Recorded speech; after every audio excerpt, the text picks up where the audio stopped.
मानसी जी राजस्थान से। राधे राधे महाराज। जी राधे राधे महाराज जी। गुरुदेव, आपके सत्संग सुनने से ज्ञात हुआ कि जैसी दृष्टि वैसी सृष्टि।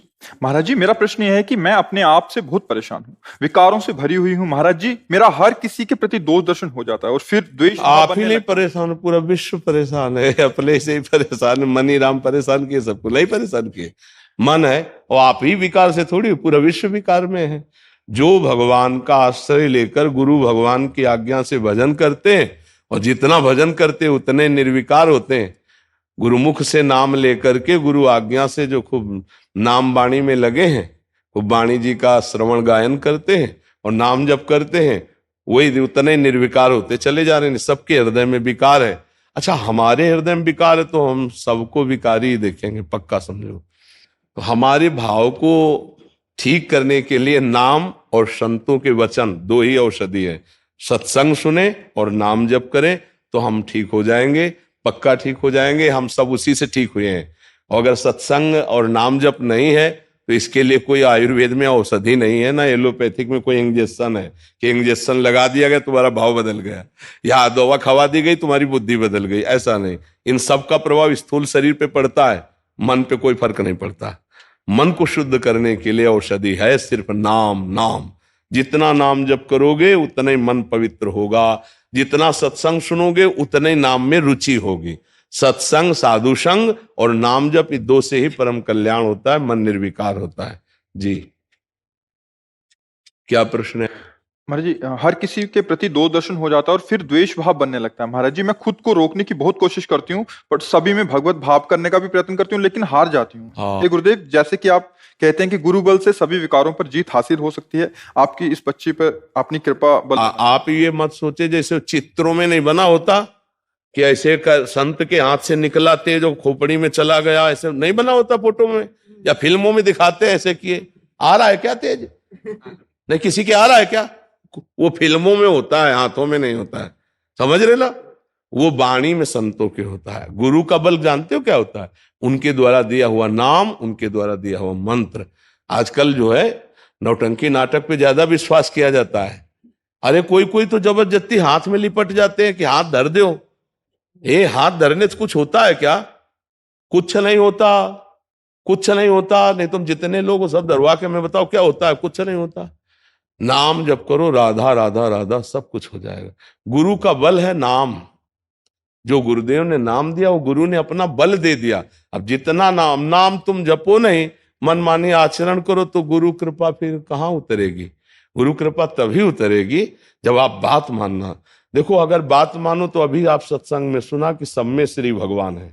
तो यदि आपकी दोष दृष्टि जाती तो आप ये सूत्र क्यों नहीं लागू करते?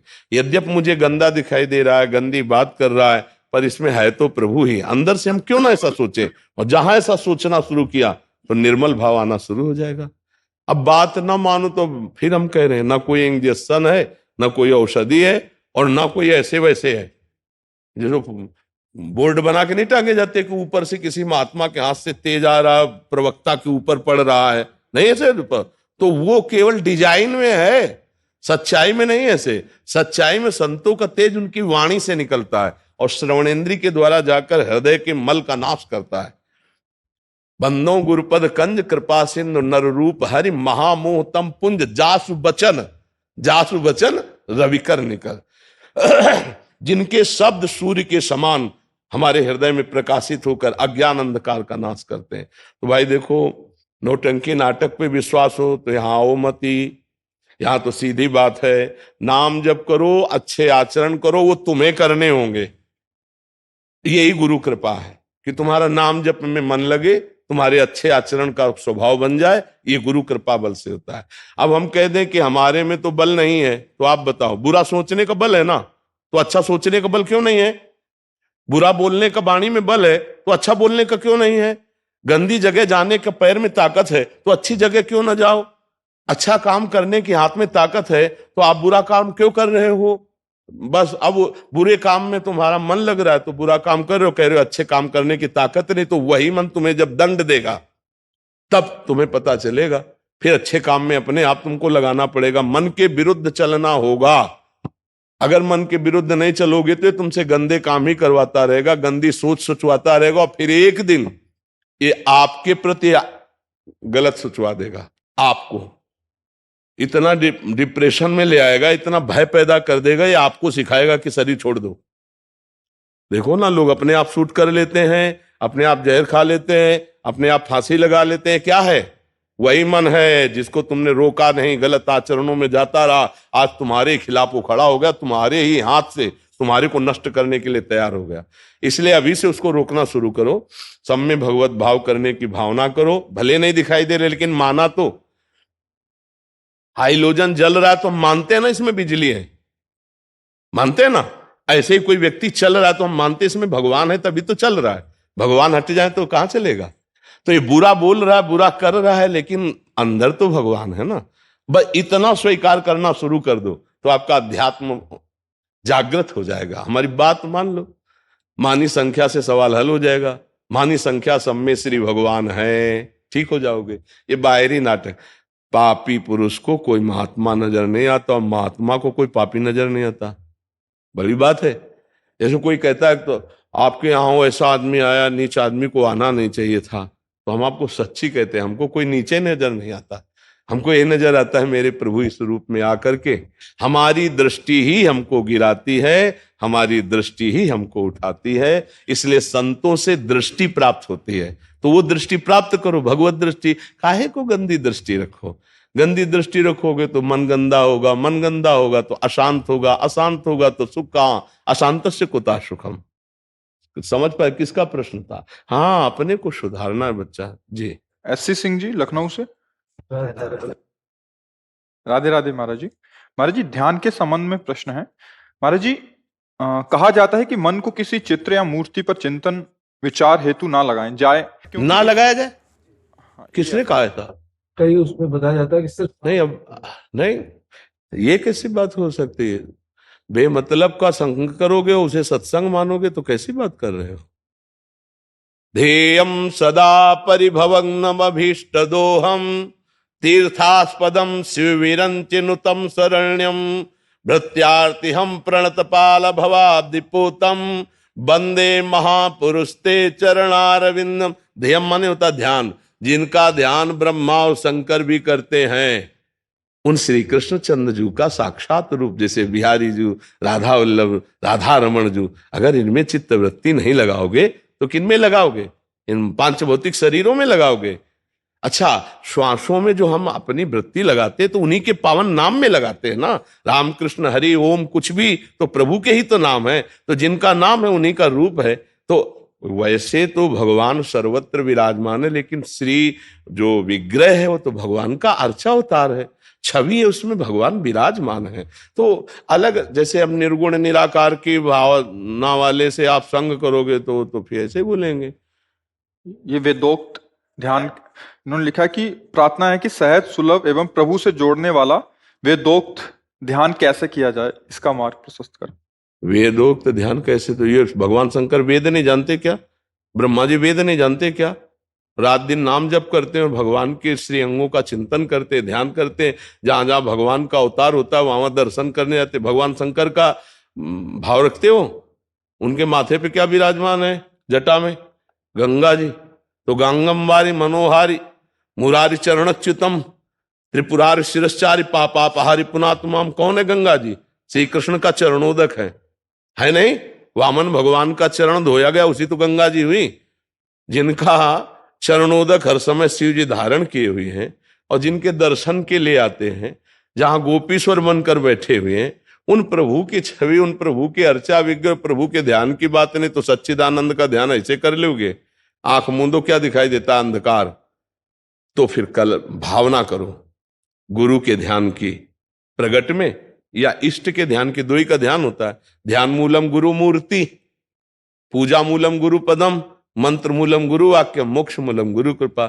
यदि हम इष्टाकार या गुरु वृत्ति दो ही तो धारण करेंगे तो गुरु का ध्यान करें तो मूर्ति हुई ना गुरु। अमूर्त का ध्यान कर सकते हो क्या? जब मूर्तें नहीं है तो ध्यान किसका करोगे? तो वह वेद जिसको नेति नेति कह रहे हैं वही तो प्रभु हैं। प्रभु कोई दूसरे हैं क्या? हमें कोई ये बताने की चेष्टा करो 10-20 भगवान है क्या? भगवान के हजारों करोड़ों नाम हैं, उनके रूप है, भगवान तो एक ही है ना। तो फिर कैसी बात करते हो? कौन ऐसा जो गीता जी को न मानता हो? है त्रिभुवन में कोई भगत ऐसा? भगत तो फिर गीता गायक गुरु कौन हुए? श्री कृष्ण हुए ना। गुरु की वाणी माने तो गुरु को नहीं मानेंगे क्या? गुरु तो गुरु है ना, गुरु वाणी है तो गुरु भी है। तो गीता जी जगत गुरु भगवान श्री कृष्ण की वाणी, तो जगत गुरु भगवान श्री कृष्ण है ना। तो श्री कृष्ण नाम जपना, श्री कृष्ण ध्यान करना, यही तो भगवत प्राप्ति का स्वरूप है। श्री कृष्ण लीलाओं का गायन करना। अब भाई कोई निर्गुण निराकार की बातें कर रहा हो तो बातें करने से निर्गुण निराकार की प्राप्ति नहीं हो जाती।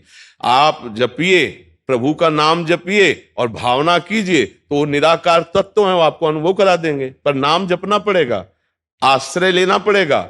देखो, निराकार उपासक क्या गुरु का आराधना भाव नहीं रखता क्या? हमें बताओ, कोई निराकार उपासक जाएगा तो अपने गुरु को प्रणाम करेगा ना, गुरु को माला पहनाएगा ना, गुरु के आगे बैठेगा ना। तो साकार उपासना है कि नहीं? उपासना है। बिना साकार उपासना के निराकार की प्राप्ति है क्या? तो काहे को भटक रहे हो? राधा राधा जपो, कृष्ण कृष्ण जपो, भगवान का ध्यान करो। जो अगर इनमें जो आप छवि है, विग्रह, इनमें ध्यान करोगे तो धीरे धीरे आगे का जो खेल है वो समझ में आ जाएगा। पहले प्रारंभिक हम ध्यान तो धरें, प्रारंभ के मार्ग में तो हम चले। ठीक है। तेजस्विनी जी जम्मू से, राधे राधे गुरु जी। गुरु जी, मेरा प्रश्न है कि भक्ति मार्ग में सन्यासी जीवन व गृहस्थ जीवन में कौन सा जीवन ज्यादा त्याग में है? वह जो गृहस्थी में रहकर सारे कार्य करते हुए प्रभु भक्ति में लीन है, वह जिसने प्रभु के लिए अपना सारा कुछ त्याग दिया है, अथवा प्रभु किससे ज्यादा? इसमें 5 अंगुलियां हैं, इनमें कौन सी प्यारी है कौन सी नहीं प्यारी? सब प्यारी है ना अपने लिए। तो किसी को भी कष्ट हो तो अपने हैं। तो भगवान ने कहा सब मम प्रिय सब मम उपजाए। पहली बात तो ये समझो, भगवान को सब प्यारे हैं क्योंकि भगवान ने ही सबको प्रकट किया है। अब 2 प्रकार की रहनी, एक प्रवृत्ति मार्ग की, एक निवृत्ति मार्ग की। अगर थोड़ा भी स्त्री पुरुष का परस्पर आकर्षण भाव है, काम का, थोड़ा भी सुख सुविधाओं की चाह है, तो ब्याह करके गृहस्थी में रहकर धर्म पूर्वक भगवान का भजन करते हुए संसार से पार होने का रास्ता है। और जब यह है कि आजीवन में अपनी इंद्रियों को शासन में रखते हुए चाहे जितना कष्ट पड़े, कभी धर्म से भ्रष्ट नहीं होऊंगा, सतमार्ग का आचरण करूंगा, तो उसके लिए विरक्त मार्ग है। 2 मार्ग बनाए गए, निवृत्ति और प्रवृत्ति परक। तो ये तो अपने हृदय की क्षमता देखनी चाहिए कि मेरे हृदय की क्षमता क्या है। और प्यारे के दोनों मार्ग हैं, गृहस्थी भी मार्ग भगवान का है और विरक्ति भी मार्ग है, और दोनों से भगवान की प्राप्ति होती है। दोनों को बराबर भगवान प्यार करते हैं, पर दोनों अपने अपने धर्म के अनुसार चलें। गृहस्थी में भजन करना खिलवाड़ थोड़ी है। नाना प्रकार के प्रपंच के बीच में रहकर भगवान का स्मरण कर लेना, भोगों के बीच में रहकर भोगों का राग ना होना, संसार के संबंधियों के बीच में रहकर किसी से अपनापन न होना छोटी मोटी बात है। तो ऐसे ही संसार से विरक्त होकर के, समस्त भोगों का त्यागी होकर के, मान कीर्ति का नाश करते हुए जो सच्चिदानंद भगवान में चित्त जोड़ता है वो विरक्त भगवान को प्राप्त होता है। और जो परिवार में रहकर नाथ सकल संपदा तुम्हारी, मैं सेवक समेत सुतनारी, और सारे कर्म भगवान को अर्पित करके नाम जप करता है, वो गृहस्थ भगवान को प्राप्त होता है। प्राप्त दोनों भगवान को होते, पर दोनों कोई सरल मार्ग नहीं है, दोनों कठिन मार्ग। भगवान की प्राप्ति का इसीलिए कठिन मार्ग है कि सबसे मोह हटाकर, देह भाव को त्याग कर भगवान के निरंतर भजन में लगना, ये दोनों का कार्य है, चाहे वो गृहस्थ हो चाहे वो विरक्त हो। ऐसा नहीं कि आपके परिवार के बीच में रहकर ममता, राग और मोह में फंसकर नाना प्रकार के खूब भोगों को भोगो और भजन न करो तो दुर्गति को प्राप्त होगे। वैसे हम बाबा जी बन गए, मनमानी आचरण करें तो दुर्गति को हम प्राप्त होंगे।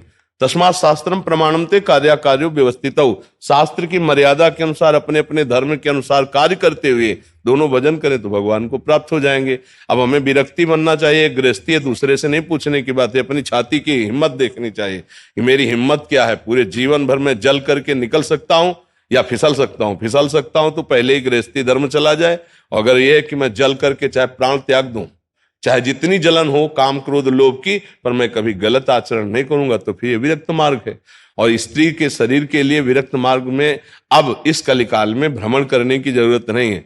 अपने माता पिता के द्वारा दी हुई सुविधा को माना कि अगर आपका वैराग्य भाव दृढ़ है तो ब्याह मत करो। अपने माता पिता के समीप रहकर, परिवार के समीप रहकर किसी का आश्रय लेकर भजन करो।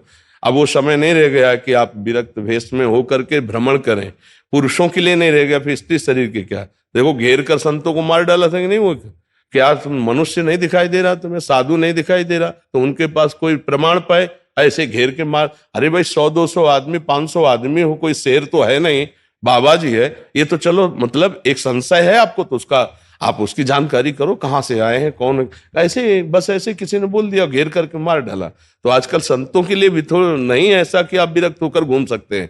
जैसे पहले अपने लोगों ने जीवन व्यतीत किया, वो समय नहीं है, मार डाले जाओगे। कोई कह देगा चोर है, कोई कह देगा बच्चा चोर है, मार डाले जाओगे।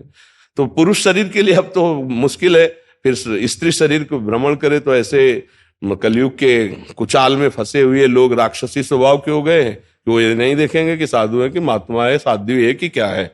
मुझे लगता है भजन करने के लिए एक सुरक्षित व्यवस्था अब चाहिए।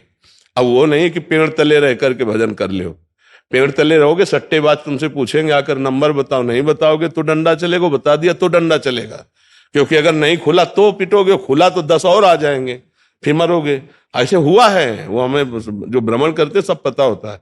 तो इसलिए अगर स्त्री शरीर में भजन करना है तो या तो ऐसी व्यवस्था हो सुरक्षित कि आपको खान पान मिल रहा है, चुपचाप भजन करो, नहीं तो अपने माता पिता के पास रहकर भजन करे। वैराग्य का वो समय नहीं रह गया कि कमंडल उठाया और भ्रमण करे, चाहे पुरुष वेश हो चाहे स्त्री वेश हो। अब व्यवस्था का रह गया है, व्यवस्था नहीं तो सदवई नहीं चल सकती।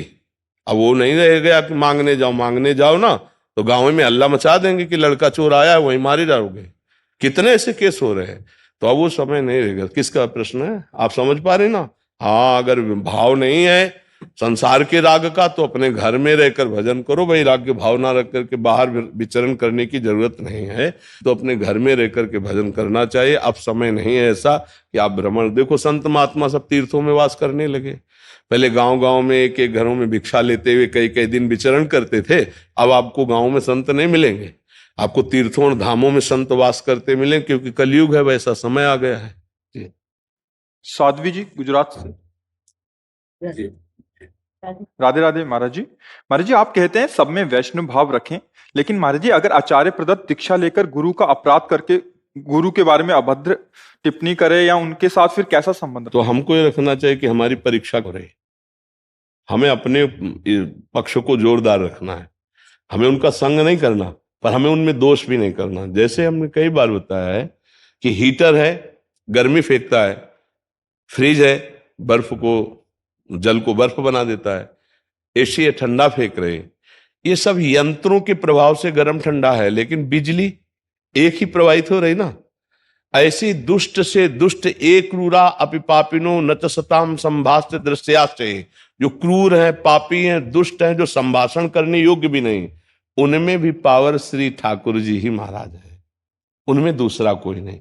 अब जो हमारे गुरु की निंदा करे, इष्ट की निंदा करे, हम उसका संग नहीं करेंगे, पर हम उसकी भी निंदा नहीं करेंगे। नहीं, हमें उसमें क्या फर्क रहा, हमें उसमें क्या फर्क रहा? वो हमारे गुरु की निंदा कर रहा है, हम उसकी निंदा कर रहे हैं, बात तो एक ही हो गई। जो हमारे गुरु की निंदा कर रहा है, इष्ट की निंदा कर रहा है, हम उसका संग नहीं करेंगे, पर हम उसकी भी निंदा नहीं करेंगे, क्योंकि वो यंत्र है बाहरी। अंदर उसमें जो पावर है वो तो प्रभु ही है ना। और हम भगवत प्राप्ति के मार्ग में चले हैं तो हम देखेंगे वासुदेवा सर्वमिति, भगवान सब में है।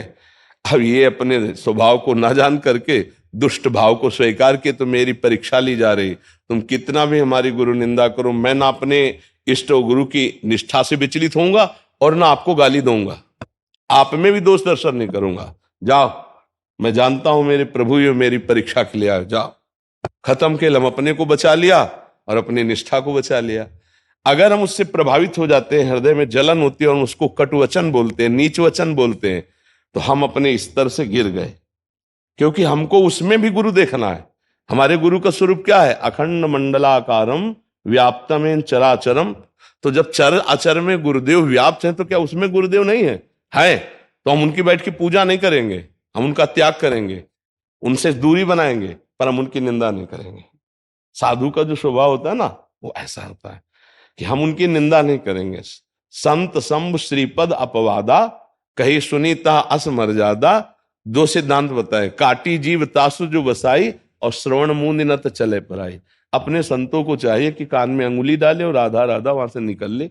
ऐसे लोगों का संग न करे। अगर हम किसी को कटुवचन बोले, किसी को कुछ बोले, तो वो जो जैसे दुष्ट था वैसे दुष्टता हमने कर दी। उमा संत कहे यही बड़ाई, मंद करत जो करे भलाई।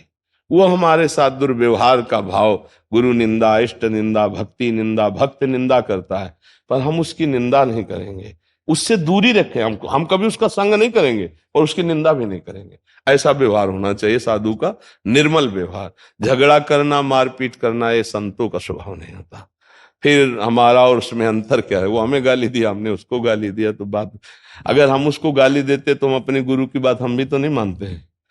हमारे गुरुदेव सब में विराजमान है। हमारे गुरुदेव हमको सहन करना सिखाते हैं। हमारे गुरुदेव हमें भगवत प्राप्ति की मार्ग में, तो एक भी अगर हमारा शत्रु है तो भगवत प्राप्ति नहीं होगी। भगवत प्राप्त वही होता है जो अजात शत्रु होता है, जिसका दुश्मन ही पूरे संसार में नहीं होता। सबके प्रति नम्र भाव। तुम जो कर रहे हो तुम्हें भोगना पड़ेगा। राधा राधा राधा, हम तुम्हारा संग नहीं करेंगे। ऐसा आप समझ पा रहे हैं? इसमें कोई संशय? जी। नाम प्राणधार है, राधा नाम में करता भी रहता है, राधा नाम पालनहार है, राधा नाम सबका पूज्य है। हम राधा नाम का पूजन करें, राधा नाम के ही ध्यान से हम युद्ध अपना मन करे, राधा नाम के जप ध्यान से प्रेम बढ़ता जाएगा। ये राधा नाम ही हमें प्रेम में निकुंज में पहुंचाएगा। राधा राधा राधा। आप सब कोटपुरा में मर्जी एक परिकर हैं, 84 जी का पाठ एक साथ, कीर्तन आदि, जो आपके उपदेशानुसार अपना जीवन व्यतीत करने का नहीं, जीवन का लाभ भी यही है ना। कलो संगो शक्ति, सब मिलकर जब पद गाते हैं, जब नाम कीर्तन करते हैं, तो वो ऐसी जगह बन जाती है। भगवान कहते हैं नाहम वशामि बैकुंठे योगी नाम हृदय चरमे। मैं योगियों के हृदय में भी नहीं रहता, बैकुंठ में। यद भक्ता मत्र गायंती, जहां मेरे भक्त, मद भक्ता यत्र गायंती तत् तिष्ठामि नारदा, जहां मेरे भक्त मेरा गायन करते मैं वहां विराजमान। तो जैसे मिलकर 84 जी गा रहे, तो नाम बाणी जहां श्याम श्यामा तहां, नाम बाणी सुनत श्याम श्यामा सुबद, नाम बाणी निकट श्याम श्यामा। मानो आप जब गा रहे हो उस समय हमारे प्रिया प्रीतम आपके पास है, उस समय वृंदावन में आप विराजमान हो, क्योंकि नाम बाणी जहां श्याम श्यामा तहां, श्याम श्यामा जहां वहां वृंदावन। मानो उस समय आप वृंदावन में बैठे हो। जब आप हरिवंश नाम कीर्तन कर रहे हो, राधा नाम कीर्तन कर रहे हो, वाणी जी गायन कर रहे हो, ये तो बहुत सुंदर सामूहिक रूप से गान करने से प्रियालाल को और प्रसन्नता होती है।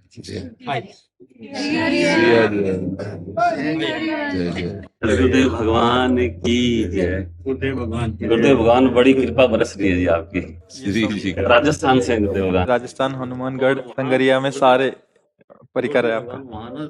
एक हमें राजस्थान की कोई क्लिप दिखाई जिसमें हमारे और सब संतों के अनुकरण करते हुए किसी एक शो में, वो रतनगढ़ की थी। हाँ रतनगढ़ की, बहुत सुंदर उसमें, और राधा नाम कीर्तन गूंज रहा है ना, ये सुनकर मुझे बहुत सुख मिला कि संसारिकता में भी राधा नाम का कीर्तन गूंजता है। ये सबसे बड़ी बात। गुरुदेव भगवान संगरिया में राधा वल्लभ सिंह हरिवंश कोई नहीं जानता था जी, और आपकी कृपा से अब गूंजता है जी, गूंजता है। पूरा परिकर उधर से, संगरिया एक जगह है हमारे अंदर भी बच्चों के साथ भी बैठ कर ये सब राधा वल्लभ सिंह हरिवंश, राधा वल्लभ सिंह, बहुत सुंदर है। बड़ी कृपा बरस रही है। हाँ, धन्य है जीवन कि आप खुद नाम में डूबो और 4 को और लो, बस है नहीं? आपकी कृपा से 4 लोग और राधा वल्लभ श्री हरिवंश,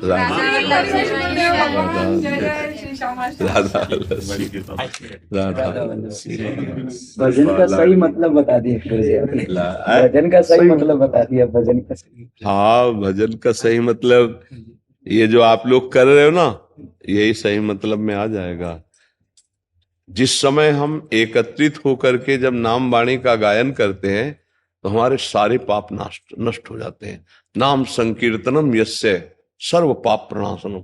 हमें दुख देने वाले होते पाप कर्म, इसीलिए नाम जब, नाम कीर्तन, वाणी जी का गायन और ठाकुर सेवा, ये गृहस्थी में अगर चल रहा है तो जीने का मतलब हो गया, भजन का मतलब जान जाओगे। अगर ये नहीं तो फिर पापाचरण करके खूब धन कमाना, भोग भोगना, आखिरकार मर जाना है, शरीर छूट जाना है, साथ कुछ जाना नहीं। अभी जो आपने 10 बार भी राधा नाम ले लिया वो आपकी भागवतिक बैंक में जमा हो गया, अब वो लोक परलोक सब जगह काम में आएगा। एक राधा नाम का इतना ब्याज मिलता है कि त्रिभुवन में सब कुछ खरीद सकते हो, भगवान भी खरीदे जा सकते राधा नाम से, ध्यान रखना। हाँ, इसलिए आपने हम सबको इतना अमीर बना दिया जिससे हाँ हाँ, नहीं, और आप लोगों ने हमें जीने का उत्साह बढ़ा दिया। अगर हमारे वचन से, प्रवचन से आपका जीवन मंगलमय हो रहा है, तो हम भी चाहने लगे कि जितने दिन और जीवन बच जाए लोगों के मंगल में आवे, लोगों काम में आए।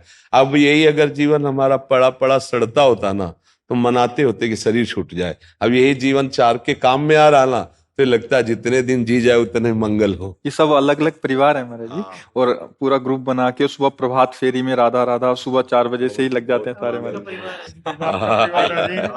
सब हम तो इतने धर्मी थे जी, आपकी वजह से ही बहुत सभी को कृपा, दर्शन बहुत मिले। कृपा। सी है जी।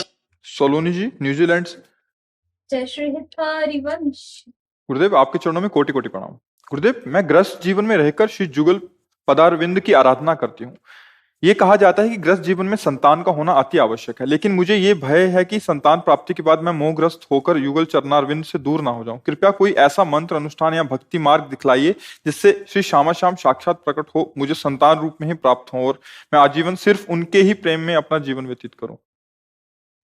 पहली बात यह है कि भगवत अनुरागी, उसके आगे न गृहस्थ लगता है न विरक्त लगता है, वो अनुरागी होता है। और भगवत अनुरागी के लिए कुछ भी होना अन्य आवश्यक नहीं है। वो पितृ ऋण, मातृ ऋण, पुत्र सब से ऋण हो जाता है। और फिर अगर भगवान को संतान देना है तो आते तो वही हैं इस रूप में, हम पहचान नहीं पाते। तो हमको ये भी नहीं सोचना है कि संतान रूप से यदि कोई जीवात्मा आती है तो हम फंस जाएंगे। नहीं, ऐसा नहीं है। मानो अगर ऐसा ही भाव रखें तो फिर हम न जगत की सेवा कर पाएंगे, क्योंकि जगत भगवत स्वरूप है। बड़े बड़े महात्माओं को इस संसार की सेवा करनी ही पड़ी है।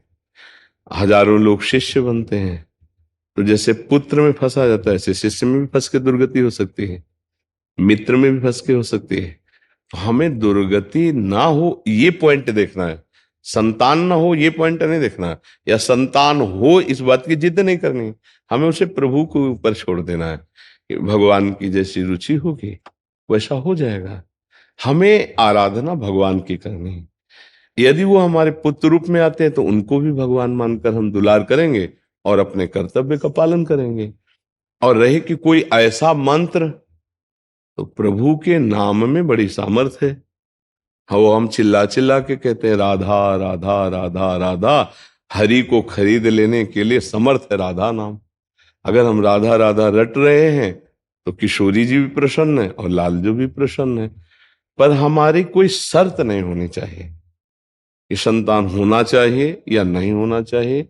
इसमें हटा के चतुरासी जी की प्रथम लाइन क्या है? जोई जोई प्यारो करे सुन। तो वही बात हृदय में रख लेनी चाहिए कि प्यारे की अगर इच्छा है तो संतान हो जाएगी, और प्यारे की अगर इच्छा नहीं है, जिसके भाग्य में नहीं, तो खूब डॉक्टरी करवा लो, खूब व्यवस्था करो, पर नहीं संतान होगी। और जिनके संतान होनी होती है तो सहज में भी हो जाती है। हम उस विषय को प्रभु के ऊपर छोड़ देते हैं और अपने चित्त का चिंतन प्रभु में लगा देते हैं। तो संतान होने पर भी चिंतन प्रभु का करना है और ना होने पर भी प्रभु का करना है। तो अब जिसका हम चिंतन करते उसकी हमें प्राप्ति हो जाती है, प्रभु का हम चिंतन करते प्रभु की प्राप्ति हो जाएगी। ऐसा नहीं सोचते कि संतान प्रभु प्राप्ति में बाधक है, और ऐसा भी नहीं सोचते कि संतान होना जरूरी ही है, ऐसा भी नहीं है। मानवदेह हमें मिला, मारो हमारे प्रारब्ध में संतान नहीं है, तो गृहस्थ होते हुए भी संतानें, कितने ऐसे गृहस्थ हैं जिनके पास धन है, वैभव है, पर उनकी स्वयं की संतान नहीं है, क्योंकि उनके प्रारब्ध कर्म में संतान योग नहीं है। चाहे पुत्री हो या पुत्र, संतान योग नहीं। तो अब उनका जीवन व्यर्थ हो जाएगा क्या? नहीं, डट के भजन करो, भगवान की प्राप्ति कर लो, काम खत्म, सब ऋणों से मुक्त हो गए। अच्छा, संतान हो गई तो क्या विमान आ जाएगा क्या तुम्हारे लिए? है, संतान हो गई और वो दुर्गति प्रदान करने वाले आचरण तुमने किए तो तुम्हारा पुत्र महाभागवत थोड़ी पैदा हो जाएगा, तो फिर दुर्गति से थोड़ी बच जाओगे। संतान हो गई तो दुर्गति से बच जाओगे क्या? हाँ, भगवत भक्त संतान हो जाए वो तभी होती जब आप में आचरण हो भक्ति के। ऐसा नहीं होता कि तुम गंदे आचरण करो, पापाचरण करो, तुम्हारी संतान महाभागवत पैदा हो जाए। वो कभी किसी महात्मा का कोई वरदान हो, कोई कृपा हो, बात अलग है। जैसे हिरण्यकश्यप जैसे राक्षसी भाव वाले के यहाँ गर्भ में पुत्र था तो देवर्षि नारद की कृपा हो गई तो भक्त प्रहलाद जी हो गए। ऐसा तो ये तो कभी संयोग संतों की कृपा से, पर पिता के और माता के आचरणों का संतान पर प्रभाव पड़ता है, क्योंकि उसी से तो उसकी रचना होती है। तो हमें लगता है कि हमको इस विषय पर ज्यादा ध्यान नहीं देना चाहिए, ध्यान देना चाहिए मानव जीवन की सफलता पर, चाहे गृहस्थ हो, चाहे विरक्त हो, चाहे संतानयुक्त हो या संतानहीन हो। हम सबका लक्ष्य है एक बार सच्चिदानंद भगवान की प्राप्ति करके संसार से मुक्त होना।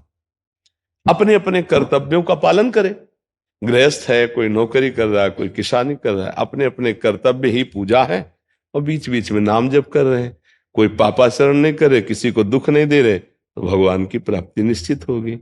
और पुत्र है, सब कुछ है, खूब अधर्म आचरण करके धन कमा रहे हो, पापाचरण कर रहे हो, लोगों को दुख दे रहे हो, तो आप भी नरक जाओगे, आपका परिवार भी नारकी गति को ही प्राप्त होगा। ऐसा थोड़ी पुत्र हो गया तो परम पद मिल जाएगा, जिनके पुत्र नहीं वो नरक जाएंगे। ऐसा है क्या सिद्धांत? हाँ, ऐसा सिद्धांत नहीं है।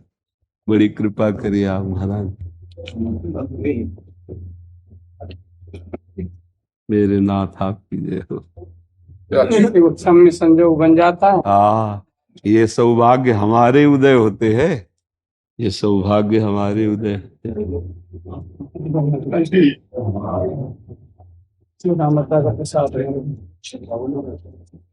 और आपका अपना कृपा है महाराज जी, आप संतों की कृपा है। आप इसने बनाया है। धन्यवाद। लाओ सब संतों का प्रसादी वस्त्र माला धारण करो सब। चित्रकूट से भी है अपने,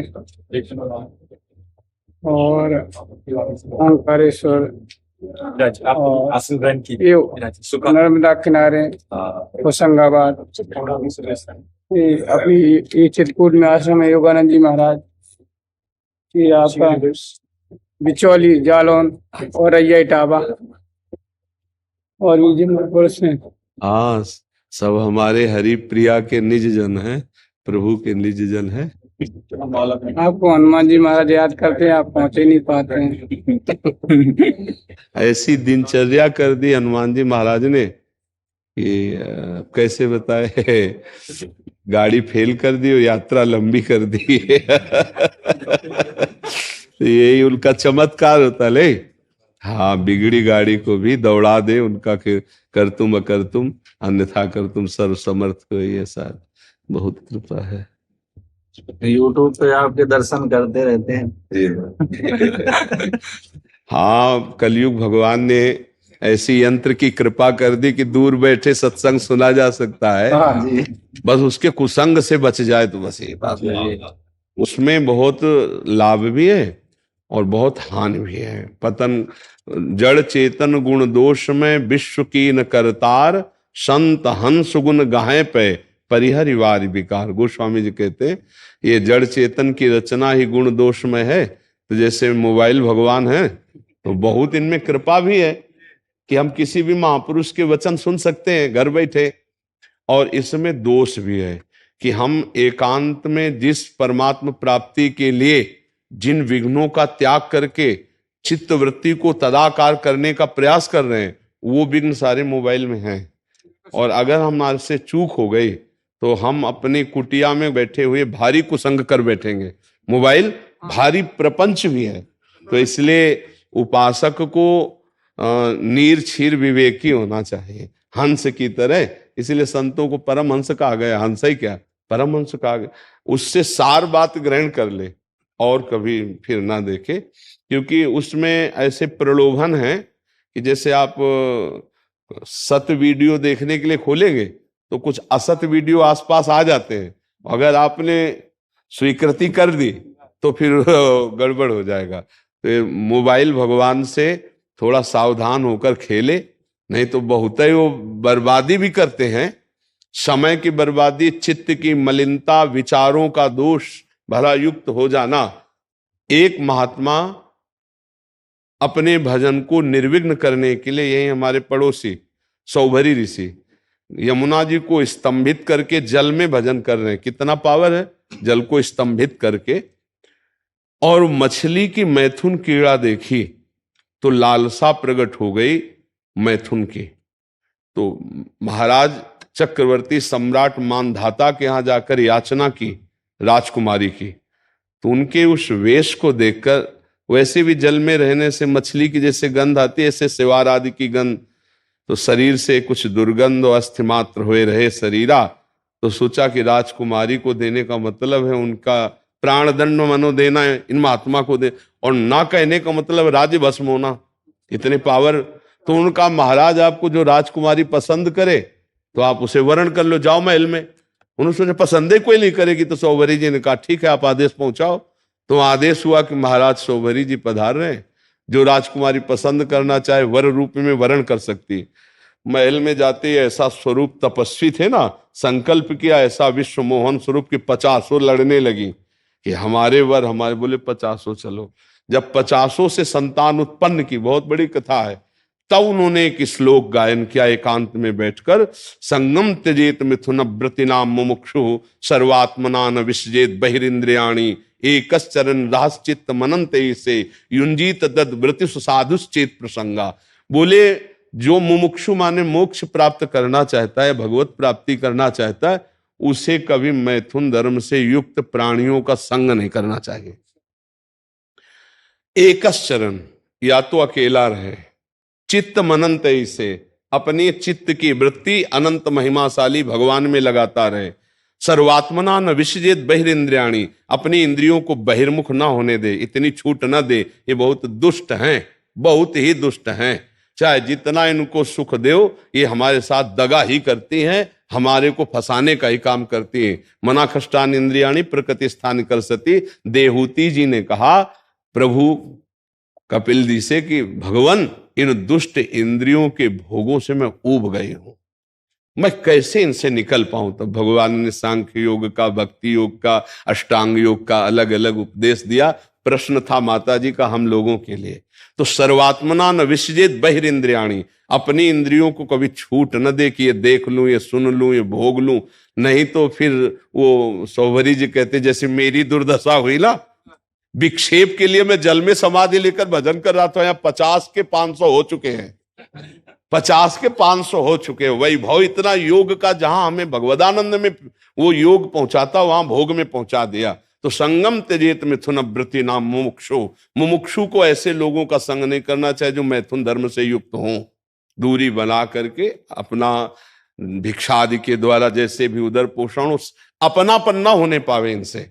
संगम त्यजेत मिथुनम, संगम आंतरिक वृत्ति भी ना उनको दे पावे, क्योंकि जब कोई हमारी सेवा करता है, जब कोई हमारे अनुकूल चलता है तो हमारी वृत्ति को चुराता है। तो हमारी वृत्ति 2 प्रकार से फंसती है, एक रागात्मक एक द्वेषात्मक।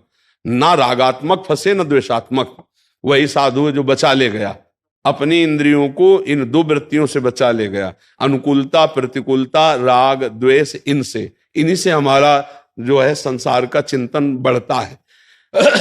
अगर कोई इन राग द्वेषात्मक वृत्तियों को अंतर्मुख कर लिया और चित्त मननते से अपने आराध्य देव में ही चित्त वृत्ति का पूर्ण समावेश, चित्त ही नहीं चित्त वृत्ति का पूर्ण समावेश हो जाए, तो बोले बिना संग के तो रंग नहीं चढ़ता है।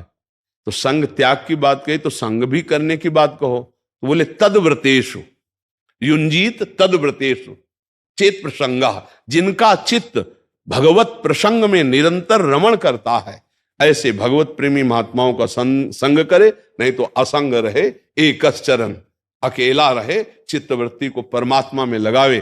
पर स्मार्ट मोबाइल अगर जेब में है तो विश्व पूरा साथ है, पूरा विश्व साथ है।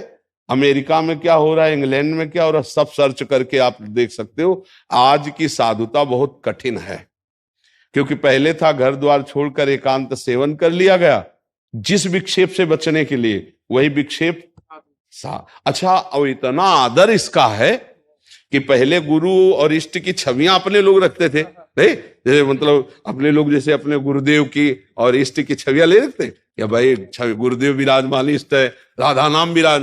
अब स्मार्ट मोबाइल छाती से लगा रहता है। भगवान जहां कुंड से हुए तो कहीं भी बैठे हो, किसका मैसेज है, गजब हो गया। मतलब इतनी चित्त वृत्ति का बहिर्मुख कर देने वाला यंत्र है, पूछो मत। इससे तो बस सत्संग सुने और इसके बाद इसका गला घोट के रख दे, वो नहीं, स्विच ऑफ।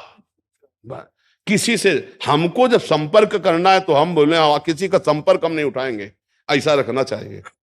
इतना तो बढ़िया है विरक्त में, गृहस्थी की जरूरी बात कर लो बस। हाँ, आपको जरूरी है तो बात कर लो, आपसे कोई बात करना चाहता है वो जल्दी गुंजाइश नहीं होनी चाहिए। साधु का एक अपना जीवन होता है, या एक समय रखना चाहिए, घंटा आध घंटा, कि भाई 11 से और 12 के बीच में अगर आप फोन करोगे तो हम उठा लेंगे, इसके बाद स्विच ऑफ रहेगा। भगवत चर्चा में ये आजकल मोबाइल जो है ना बहुतों को पतित कर रहा है, बहुतों को पतित कर रहा है। अपने वृंदावन में एक संत भगवान ने शरीर भी पूरा किया इसी बात का। हाँ, वो मोबाइल से गलत गलत देखना शुरू हो गया तो अब वो बहुत पश्चाताप करे, पर छूटे ना, नशा है ना, तो फिर उन्होंने अपने शरीर को पूरा कर दिया। तो ये अब चाहे क्या, मान लो सच्चा साधु है, अब वो फिसल गया, अब वो कैसे संभले? या तो सत्संग मिले, देखो हारना तो है नहीं, ये बात समझ लो, हारना नहीं है। अगर हम घुटने टेक देते हैं कहीं, तो वीर जब घुटने टेकता है तो डबल बल आता है उसके। ये कहां से कमी हो गई, कैसे घुटने टेक दिया? हम हरिदास हैं, ध्यान रखना, 1000 बार फिसलेंगे तो हम उसके ऊपर चढ़ने की कोशिश करेंगे, कभी निराश नहीं होंगे, कभी शरीर को नष्ट नहीं करेंगे, ये बात ध्यान रखना। ये संसारी नहीं जानते, जो इस मार्ग में चलता है वो जानता। 1000 बार फिसल सकते हो, दैवी हिस्सा गुणमयी मम माया दुरत्या, पर ये ध्यान रखना हम हरिदास हैं, स्वामी की तरफ से कभी कोई कमी नहीं होगी। जन अवगुण प्रभु मान न काऊ, दीन बंधु अति मृदुल स्वभाव, रात न प्रभु चित चूक किए की। तो बोले भक्त फिर फिसल क्यों जाता है? उसके 2 कारण होते हैं। सबसे पहला कारण होता है कीन होएस कबहू अभिमाना, और सो खोवन चाह कृपा निधाना। जितेंद्रियता का अभिमान, एक बार घुटने टेकने पड़ेंगे। दूसरा, शास्त्र विरुद्ध आचरण, भगवत विमुख आचरण। अगर ये 2 बातें नहीं है तो साधु को कभी कोई भ्रष्ट नहीं कर सकता। तस्मात् शास्त्रम प्रमाणम ते कार्याकार्यो व्यवस्थित, तो ऐसा चले और अहंकार रहित रहे, गुरु प्रसाद माने, तो कभी भ्रष्ट नहीं होगा। और नहीं तो भ्रष्ट होने में देर ही नहीं लगती, क्योंकि पता ही नहीं चलता। माया कोई बोर्ड लगा के थोड़ी आती कि मैं माया आ रही हो, कभी नहीं। इतना मित्र बन के आएगी, इतना सेवा रूप लेकर के आएगी, इतना प्रिय रूप लेकर के आएगी कि एक बार भगवान की तरफ भी वृत्ति विस्मरण में हो जाएगी कि इतना विश्वास। और इसके बाद सुधामयम बाचो काम नाम रसवर्धनम और हृदय क्षुरधारा भम, ये चाल कोई समझ और जब धम्म से गिरा तब समझ में आ गया, अरे पर ये है हरिदास कभी गिरा नहीं, कभी नहीं गिरा। जानते हो, फुटबॉल का खिलाड़ी जब बाल को नीचे मारता है तो वो नीचे गिराने के लिए नहीं मारता, वो लक्ष्य पा, जो ये ऐसे किया मारा तो लक्ष्य में पहुंच गया ना, ऐसे हरिदास होता है। वो अगर घुटने टेक दिए कहीं गिरा तो मालिक ऐसी उस पे मारेंगे थपक के, सीधे लक्ष्य पे पहुंच जाएगा। इसीलिए नामे भक्ता प्रणश्यति, ये तो कभी होना नहीं चाहिए। जो चर्चा की कभी नहीं होना चाहिए। 1000 बार गिरेंगे ना तो 1000 बार का अनुभव हमारा हजारों के जीवन को सुधारेगा, ये भी बात ध्यान रखो। 1000 बार का अनुभव हमारा हजारों के जीवन को, हम जो संतों की बात सुनते हैं, हम कई बार कहा है कि हर जीवनी अधूरी है संतों की, क्योंकि शुक्ल पक्ष की बात लिखी जाती है, कृष्ण पक्ष की बात तो संतों से मिलके ही जाना जाता है, नहीं जाना जाता है। अब जैसे मान लो शिष्य लिखेगा गुरु की जीवनी, तो प्रकाश वाला ही तो लिखेगा, शुक्ल पक्ष वाला, मेरे गुरुजी ऐसे मेरे। लेकिन गुरुजी से पूछो कि कितनी बार आपने कहां युद्ध किया और कितनी बार परास्त हुए और कैसे हरि ने बचाया, ये बात केवल गुरुजी जानते हैं, दूसरा नहीं जानता। जब प्रकाश होता है तो हम सब जानते हैं, लेकिन उस समय की बात याद करो जब वो साधक अंधेरे में से निकल रहा था, जब वो साधक लड़खड़ा रहा था, जब हरि ने उसको सहयोग दिया, गुरु की कृपा हुई। इन्हीं सब बातों को तो हम संतों के चरणों में बैठ के सुनते हैं। तो हमारा गिरना हमारा एक अनुभव होगा, जानबूझ के नहीं गिरना है, क्या अनुभव करना है होगा नहीं कि भैया हमारा अनुभव तो अब चलो अनुभव कर, नहीं, हमारा फिसलना तो हमारा वो अनुभव होगा हजारों साधकों के लिए कि ये भाई इस गली में, इस मोड़ पे यहां फिसला ना, बहुत होश में चलने का विषय है। तो ये अपने को कभी निराश तो होना नहीं। एक बात हम बहुत अंदर की बता रहे हैं, आप सब संत हैं, पकड़ पाएंगे। भगवत प्राप्ति किसी साधना से नहीं होती, ये निज अनुभव और संतों की आंतरिक बात कह रहा हूं, बड़े महापुरुषों की। जब भगवत प्राप्ति हुई है किसी को, तो भगवत कृपा से आश्रय जो पुष्ट होता है, आप समझ पा रहे, जो आंतरिक, ये किसी साधन पक्ष का नहीं है, ये आंतरिक विषय है जो केवल साधु ही अपने मतलब भक्त ही जानता है अंदर से, कि जो अंदर से कि मेरे स्वामी एक भरोसो एक बल एक आस विश्वास एक राम घनश्याम हित चातक, यद्यपि हूं कहावत सब कहत राम सहित उपहास, स्वामी सीता नाथ सो सेवक तुलसीदास। ये अंदर की बात, मतलब अंदर की बात है। जिसके हृदय में भरोसा दृढ़ है और आश्रय दृढ़ है, तो उसको भगवत प्राप्ति निश्चित है, निश्चित है, निश्चित है। साधन में त्रुटि होने पर भी, साधन में त्रुटि होने पर भी भगवत प्राप्ति निश्चित है। और साधन बहुत सुंदर और जितेंद्रिय है, पर अहम है। भगवत प्राप्ति कठिन है, कठिन है, कठिन है। अहंकार विमूढ़ात्मा करता हमिति मन्यते। अब भगवत प्राप्ति बहुत, हमारे यहाँ एक बहुत बड़े रसिक श्री ध्रुवदास जी हैं, उन्होंने जो कहा उस पर बहुत विचार हुआ। उन्होंने कहा यद्यपि भक्त अनन्य जो विषय इंद्रियन बस होए, कर्मठ कोटि जितेंद्रियन ते समलाहे न कोय। बोले यद्यपि अभी वो जितेंद्रिय नहीं हुआ, इंद्रियां उसे व्याकुल करती हैं, विषयों की तरफ परेशान करती हैं, पर वो अपने इष्ट का अनन्य है। श्यामा श्याम सिया राम, जो जिसके अपने इष्ट का अनन्य पक्का, इष्ट के सिवा कोई भरोसा नहीं, पर जितेंद्रिय नहीं। बोले उसकी समानता करोड़ों जितेंद्रिय नहीं कर सकते। कर्मठ कोटि जितेंद्रियन ते समलाहे न कोय, क्योंकि उसके अंदर अनन्यता आ चुकी इष्ट की। और भगवान कह रहे हैं गीता जी में, अपिचेत सुदुराचारो भजते माम अनन्य भाग साधुरेव समंतव्या सम्यक व्यवस्थिता। ऐसा भारी दुराचारी रहा है, इससे हाय शब्द क्यों? क्योंकि भगवान कह रहे साधुरेव समंतव्या, साधु को कभी साधु मानने की आज्ञा नहीं दी जाती। जो साधु नहीं है उसको मानने की आज्ञा के, किसे साधु मानो? क्यों? क्योंकि मेरे अनन्य हो गया है, अब मैं इससे साधु करो। रामचरितमानस में करो सद्यते साधु समाना क्षिप्रम भवति धर्मात्मा। तो इसलिए किसी भी स्थिति में अपने लोगों को निराश, उदास, हताश ये शब्द नहीं होने चाहिए। गिरे झरियाया फिर ताल ठोका फिर चले जाए सिया राम। देखते भाई कब तक अय काम क्रोध लोभ मोह मद मत्सर, कब तक तुम हमको गिराओगे जब तक हमारे रघुनाथ जी की कृपा कोर नहीं हो रही। कोई है अहंकार जिसका मर्दन हो रहा है, और जिस दिन स्वामी की कृपा कोर हुई तो सट विकार जित अनघ काम। सच्ची मानना, जो विकार नाश करने के लिए लाख प्रयास किए और जब गुरु कृपा हुई, सच्ची कह रहे हैं, तो जैसे घड़ी का बैटरी हटा दो तो मिनट की मिनट सेकंड के से सब टप हो गई ला। जास कृपालय कृपा घाती, बस उनकी गुरुदेव की इष्ट देव की कृपा से ऐसा हृदय शीतल होता है कि मांग ही खत्म हो जाती है। निज सुख बिन मन होई कि थीरा। जब परमात्म सुख गुरु कृपा से जागृत होता है, घर में छक्के खूब बढ़िया माल छानने को मिले तो बाहर कौन भटकेगा। तो जब हृदय में मन को हृदयाराध्य प्रभु का सुख मिला तो इंद्रियों सहित वो वहीं समाहित हो गया, वो शांत हो गया, समाधान हो गया। अब न सोचते न कांक्षते, कोई चाह नहीं रह गई। तो जहां चाह नहीं रहती वहां सहज सने होता है, और जहां सहज सने होता है हेतु रहित, वहां भगवान प्रकाशित हो जाते हैं। जाहि न चाही कबहु कछ तुम सन सहज सने, बसो निरंतर तासुर सो रावण निज। विजयी हो गया, अब विजयी हुआ क्योंकि प्रभु हृदय में रघुनाथ जी विराजमान हो गए। अब कोई दैहिक दैविक भौतिक ताप कोई भी स्पर्श नहीं कर सकता। तो हमें निराश नहीं होना अंतिम श्वास तक। क्यों? हम प्रभु के हैं इसलिए। अच्छा, एक और बात, स्वप्न में हमने हजारों कत्ल किए, तो जागने पर ना तो कानून सजा देगा और ना भगवान सजा देंगे। क्यों दे, है ना?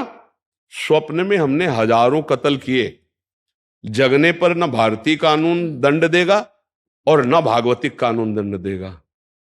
ऐसे उमा कहूं मैं अनुभव अपना, सतारी बजल समझ रहे हो ना। और सरकार के वचन, अहम त्वाम सर्व पापेभ्यो मोक्षयिष्यामि मां शुचहा। अपने को कभी निराश नहीं होना कि अब तो हम गए, हम अकेले थोड़ी गए, सजन आपको भी लेके डूबेंगे। यत्र यत्र मम जन्म कर विभिन्न नारके परमे पदे अथवा राधिका रति निकुंज मंडली तत्र तत्र हृदय में विराजताम। ये जोनि जन्मो कर्म बस ताराम पद अनुराग। क्या हमारा बिगड़ जाएगा? किसी कोई नहीं बिगाड़ सकता। ये अंदर बैठा लीजिए कि अब त्रिभुवन में कोई हमारा बिगाड़ नहीं सकता, क्योंकि हम प्रभु के दास हैं। बस इस दासत्व की जब कमी होती है तभी हमें काम क्रोध अपना दास बना लेते हैं। राम दासत्व को कभी काम दासत्व नहीं देखना पड़ता। और जब तक प्रभु का दासत्व दृढ़ नहीं तभी तक ही हमको गिरा रहे हैं। पक्की बात है, पक्की बात है। जहां राम तहां काम नहीं, कामना ही समस्त पतन का हेतु होती है। इसलिए सकल कामना हीन जे राम भगत। खूब नाम जप करे, भगवद आश्रित रहे। अगर चाल चलने में कहीं धोखा हो जाए और गिर जाए तो फिर मुड़ करके नहीं चलना, सीधे ही चलना है और निराश नहीं होना। इसलिए निराश नहीं होना कि हर बार कुश्ती में जीती जाए, ऐसा नहीं होता है। कभी कभी जोरदार पहलवान होता पछाड़, अच्छा इनके लड़का ही बच्चा पछाड़ेंगे हमके, जिनके हम दास हैं। काम कौन है? श्री कृष्णावतार में प्रद्युम्न रूप में अवतरित हो रहे हैं ना, तो वो अपने लड़के ही बच्चा को कहते हैं कि देखो ये अभी अहंकार थोड़ा कर रहा, देखो इसको हिला डुला के। तो उसके हृदय में जा खलबली मचाई, तो मचा त्राहिमाम शरणा, बोले आओ जाओ आओ जाओ, हम ही ने भेजा था।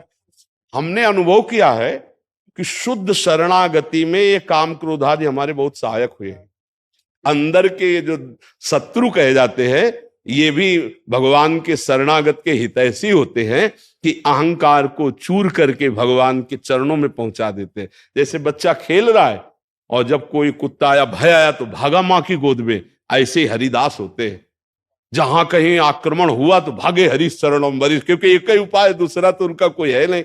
तो हरि जी की गोद तक पहुंचाने का काम ये विघ्न करते हैं। अगर विघ्न ना पड़ते, अगर प्रतिकूलता ना आती, विपत्ति दुख ना आती, असाध्य रोग ना आते, तो भगवान की शुद्ध शरणागति नहीं होती, अहम देवता बने रहते। और जब किसी काम का नहीं रहा तो सुनेरी मैंने निर्बल के बलराम। वो निर्बलता तभी आती है जब अहम गलित होता है। तो अहम यह तो गुरुदेव की कृपा से समर्पित हो जाए, और नहीं तो दूसरी कृपा लागू होगी कड़वी, फिर पग पग पर प्रतिकूलता होगी, तब त्राहिमाम मचा के रो और फिर शरण में हो जाओ। बात बनेगी शरणागति से ही। और हम जिनकी शरण में वो एक बार स्वीकार कर लेते हैं तो कभी उसका पतन नहीं होने देते। बस ये हमारे पतन का मतलब आप गहराई से समझना, वो गिरेगा, वो घुटने टेकेगा, ये पतन नहीं है। उसको लक्ष्य की प्राप्ति होगी, क्योंकि भगवान का वो निज जन हो चुका है। तो कभी उदास नहीं, कभी ऐसा नहीं कि अब हमसे साधना, वो ऐसे हमारी साधना क्या है? हमारे गुरुदेव जो हमसे करा रहे हैं, इष्ट देव करा रहे हैं, वही आप देखो क्या साधना है। अगर 1 मिनट वो अपने को हटा ले तो हम वहीं खड़े हैं जहां से चले थे। अगर हम हैं तो उनकी कृपा रूपी गोद में है। अगर वो कृपा आप ही हटा ले तो हमें पता चल जाए कि हम क्या है। पक्का कुछ नहीं है, केवल कृपा ही कृपा है। तुम्हारी कृपा तुम्हारी रघुनंदन, जाने भगत भगत चंदन, कृपा ही कृपा। तो अब हमारा साधन पक्ष यदि भगवत प्राप्ति होता तो हम निराश हो जाए, हमारा तो कृपा पक्ष है। तो असाधन तभी हमसे बन गया जब हमारा कोई अहंकार है, और अगर अहंकार रहित है तो असाधन बन ही नहीं सकता। देहाभिमान ही हमको भोगों में रत करता है, और अभिमान जब भगवान के चरणों में अर्पित हो जाता है तो ऊसर बरसई तृण नहीं जामा, संत हृदय जीव उपज न कामा। चाहे जितना विषय संयोग हो, विषय भोगने की इच्छा जित संग दोषा, क्योंकि निरंतर अपने इष्ट में जो सुख मिलता है। अच्छा, इस शरीर में क्या है आप विचार करके देखो, मलमूत्र का भांड है और भोगना कहां चाहते हैं? बस इतने तो ध्यान केवल देना है। छिड़को, नाक में, आंख में कीचड़, मुख में कीचड़, नीचे तो नरक के द्वार हैं, फिर उन्हीं द्वारों में आसक्ति करके वहीं जाने का रास्ता बना रहे हो। जहां स्पर्श करने पर रज आदि से हाथ धोया जाता है, जहां मल और मूत्र का श्राव होता है। और कौन से भोग हैं? अच्छे से अच्छा पदार्थ पा लो, 6 घंटे में विष्ठा बन जाएगा। अच्छे से अच्छा पेय पी लो, लघुशंका बन जाएगा। तो थोड़ा विवेक धारण करके इस मलमूत्र के भांड से रघुवीर की प्राप्ति करनी, बस केवल इतनी बात है। अगर ये नहीं तो इसका कोई महत्व नहीं। तो ये जो आकर्षण होता है विवेक रहित आकर्षण है। विवेक हो तो फिर अच्छा, प्रभु प्रसन्न होंगे तो वैकुंठ का द्वार खोलते हैं, साकेत का द्वार खोलते हैं। और जगत प्रसन्न हुआ, संसार के जिनमें आकर्षण होता है, नरक का द्वार। हाँ, तो कौन सा द्वार है खुलते हैं? नरक का। हाँ, इसीलिए हर समय ये बात देखनी चाहिए कि मुझे किस द्वार में जाना है, मुझे जाना किस द्वार में है। तो जब विवेक से देखो तो यार घृणा हो जाएगी, उल्टी हो जाएगी, नहीं हो जाएगी, वमन जैसा लगने लगे। हे भगवान, कहाँ रति कर रहे हैं हम, कहाँ कर रहे हैं? भागो भागो, अंदर से भागो। कहीं किसी से कोई राग नहीं। अगर कोई रागात्मक वृत्ति है तो उसे नष्ट करो। उपवास आदि के द्वारा, तपस्या के द्वारा हर वृत्ति नष्ट की जा सकती है। जहां लगे कि कामा आसक्ति बढ़ रही, वेग बढ़ रहा है, तो तोड़ो, इस आसक्ति को तोड़ो। रूखा सूखा खाओ और खूब भजन करो। और देखो भस्म ना हो जाए तो बताना। जब खीर, हलवा, रबड़ी, रसगुल्ला, तो इनमें वृत्ति हमारी खराब होती है। और जब हम रूखा सूखा खाएंगे तो भजन सरस होगा, और जब सरस भोजन पाएंगे तो भजन नीरस होगा। दोनों बात समझो, भोजन सरस, भजन नीरस। भजन सरस तभी जब भोजन नीरस। गोस्वामी जी ने कहा कि अगर भगवत प्राप्ति करनी तो बिना लोन का सालन लो, फलाहार कर लो थोड़ा, और देखो भला। तो भगवान में इतना रति प्रगाढ़ हो जाए, जैसे नाकेश दुर्लभ भोग करे मन विषय न हरे। देखो सिद्धों के लक्षण है। हले हमको जब पहुंचना है तो अगर हम फलाहार ना करें तो फिर एक नियम बना लें कि रघुनाथ जी को अर्पित की हुई 2 रोटी और थोड़ा, मतलब थोड़ा पेट न बनने पाए। वो सिद्धों की बात अलग है कि अब उनका शरीर से बात अलग है ना। तो देखो दिव्य भोगों को भोगते हुए उनका कोई किसी भोगों से संबंध नहीं था। अपने लोग अभी उस स्थिति में नहीं है। ईमानदारी से अपने लोगों को शरीर में सुख दुख का भान होता है, शरीर के मान अपमान का भान होता है, तो हमको थोड़ा तप के द्वारा इसे भस्म करना होगा। एक ही उपाय है, बाहरी सहयोग से ये नष्ट नहीं होते, ये तप के द्वारा नष्ट होते हैं। जब हम कष्ट पूर्वक भजन करते हैं तो कृपा सिंधु भगवान की कृपा हमको भूमिकाएं बदलती रहती है, ऐसी ऊंचाई पर पहुंचा देती है कि कोई विकार स्पर्श नहीं कर पाता। गोस्वामी जी बहुत विवेक पूर्वक इसको समझने के लिए कह रहे, रमा विलास राम अनुरागी तजत बमन जिम जम। मतलब बमन कैसे कोई खा सकता है? नहीं, श्वान नहीं पसंद करेगा। तो हमारा जो मन श्वान वृत्ति से है वो पसंद, अगर हंस वृत्ति का आ गया तो फिर नहीं। तो अभी हमें थोड़ा युद्ध चाहिए। जब तक राम जी के सांवले चरणार बिंद में माथा रखने को ना मिले तब तक अपने को अधूरा ही समझना चाहिए और बढ़ते चलना जाए। ऐसे मिलते हैं राम जी जैसे हम आप मिल रहे हैं, पक्का समझना। वो ऐसे कृपालु है ना कि ऐसा नहीं कि ध्यान में आ गए और स्वप्न में आ गए, इतने से संतोष नहीं किया जाता। छुप छुप के नहीं प्रेम होता है।